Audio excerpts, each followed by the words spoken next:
During the day, the man is a middle-aged junk collector, but at night, he struggles to decide which luxury car to drive out for fun. Even his own biological son doesn't know that his father is the richest man in the world. He still thinks he was born into a poor family, so in order to escape his situation, he swears to study hard and change his life. Everything the boy does is noticed by his teacher. Thinking of the boy's poor family background, the school decides to help support his family financially. When the man finds out the school is coming to help his family, he tries to explain that even though they look poor, they don't need help.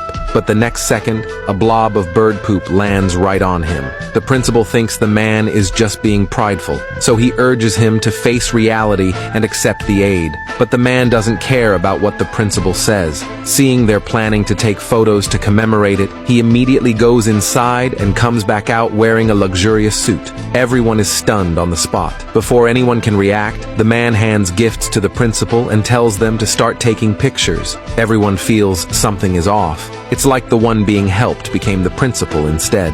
After the pictures are taken, the man says he can't accept these supplies. They should be given to people who actually need them. But the principal insists on handing them to him, saying they were donated by the richest man's company. The man is thinking about how to explain this when suddenly the vice president of the company arrives. Because the company is facing some difficulties, the VP came in a hurry to ask the man about the next step. As soon as he walks in, everyone is shocked. The principal politely thanks the VP for the donation, saying he's here to support a poor family. But the VP sees that the person being supported is actually his own CEO. The scene becomes extremely awkward. The man doesn't explain much seeing the situation. Because his son is about to be dismissed from school, he fears that if the conversation goes on, his identity will be revealed. So he signals the VP to ask the principal and the others to leave. After they all leave, the man changes back into his ragged clothes and starts discussing the company's future plans with the VP. The VP is very confused about why the man treats his son this way, but the man says he just wants his son to grow up healthy, to live an ordinary life, get married, and have children. He doesn't want his son to get caught up in the business wars, because then he wouldn't be happy. And at that moment, the boy coming home from school sees many luxury cars parked in front of his house. He can't help but be surprised, so he rushes home to see what's going on. But he unexpectedly runs into the female vice president. The boy immediately asks his father who she is, but the father doesn't explain. Instead, he sends the boy off to study, because the boy is taking the most important exam of his life tomorrow. Whether he can get into a top university depends on this one shot. Soon, the boy's test results come out. Not only did he score first in the entire city, but even his teacher comes in person to congratulate him. The teacher tells the father and son that to celebrate the boy being admitted to a top university, the school is hosting a special celebration banquet. The teacher also reminds the man to dress appropriately for the event.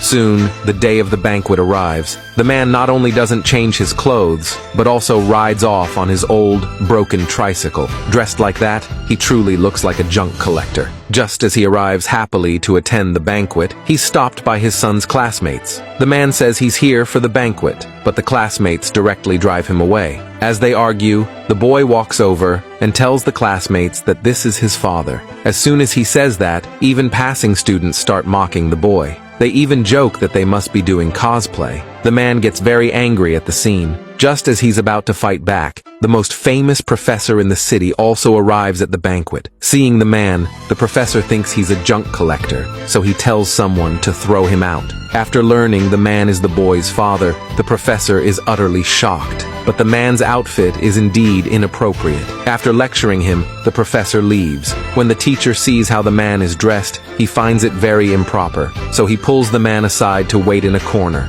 But the man's unusual outfit quickly draws other people's attention. While mocking the man, they also ridicule the boy. Being from a poor family isn't wrong, but coming dressed like a junk collector and making a scene is wrong. After hearing that, the boy walks over to his father and pulls him to sit down with him. However, just as the man sits down, the boy's uncle starts mocking him, but the boy can't stand it and talks back. Unexpectedly, the uncle loses his temper in public. He scolds the boy for not having manners, saying he dares to meddle in elders' affairs. He even says that the boy's future will depend on him. He claims he's a well-known entrepreneur, much better than his beggar of a father. While talking, he tells the man to leave. because a big shot is about to arrive, and he doesn't want the man to embarrass them. But the man ignores him and just starts eating. The boy feels a bit disappointed seeing this, and just then, a mysterious figure appears. It turns out to be the same female VP who came to see the man before. The clueless crowd sees her arrive, and all stand up to welcome her with respect. But the man is the only one still sitting and eating. The boy's uncle sees this and accuses the man of having no manners. Even the professor starts scolding him. But in the next second, what the woman says completely stuns everyone present.